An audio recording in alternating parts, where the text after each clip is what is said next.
आप सभी को हरतालिका तीज की हार्दिक शुभकामनाएं। हरतालिका तीज का व्रत रखने के लिए कुछ जरूरी नियम हैं, जिनका पालन करना जरूरी है। धर्म शास्त्रों के अनुसार अगर आप व्रत के समय इन नियमों का पालन नहीं करती हैं, तो इस व्रत का पूर्ण फल प्राप्त नहीं होता है। चलिए आपको बताते हैं हरतालिका तीज के 11 जरूरी नियम कौन कौन से हैं। इस बार 30 अगस्त मंगलवार के दिन हरतालिका तीज है और उपवास भी इसी दिन रखा जाएगा।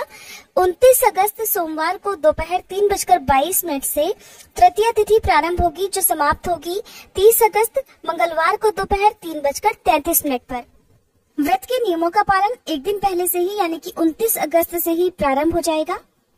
30 अगस्त को सूर्योदय का समय रहेगा सुबह 6:12, सूर्यास्त का समय रहेगा शाम 6:42 और ब्रह्म मुहूर्त का समय रहेगा सुबह 4:29 से 5:14 तक। इस दिन रहने वाले शुभ मुहूर्तों के बारे में भी जान लीजिए। अभिजीत मुहूर्त रहेगा सुबह 11:56 से 12:47 तक। अमृत काल का समय रहेगा शाम 5:38 से 7:17 तक। विजय मुहूर्त रहेगा दोपहर 2:29 से 3:21 तक और शाम की पूजा का शुभ मुहूर्त रहेगा शाम 5:57 से लेकर 7:27 तक। सबसे पहला नियम है निर्जला इस व्रत को रखा जाता है। तो हरतालिका तीज के दिन सुहागिन महिलाएं कड़ा व्रत रखती हैं, जिसके नियम भी बहुत कड़े होते हैं। इस व्रत में किसी भी तरह से अन्न या जल ग्रहण नहीं किया जाता है। अगले दिन सुबह पूजा के बाद जल पीकर ही व्रत खोला जाता है।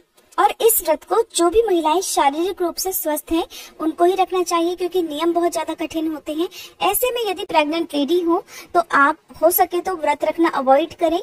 यदि आपकी फिर भी इच्छा है तो फिर आप जल के साथ और फलों के साथ भी इस व्रत को ले सकती हैं, या फिर आप केवल सुबह और शाम पूजा करके कुछ जरूरी नियमों का पालन कर सकती हैं, जैसे कि व्रत की कथा पढ़ना सुनना और मंत्रों के साथ भगवान की आरती करना, या आप खुद भी जो मूर्तियां हैं वो अपने हाथों से बनाकर विधि विधान से पूजन कर सकती हैं।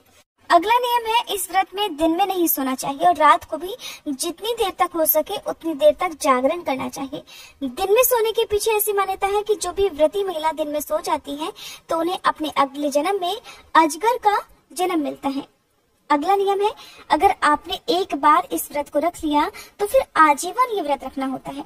ऐसी मान्यता है कि कोई भी महिला या कोई भी कुंवारी कन्या इस व्रत को यदि एक बार प्रारंभ कर देती है तो फिर उन्हें जीवन भर ये व्रत रखना ही होता है।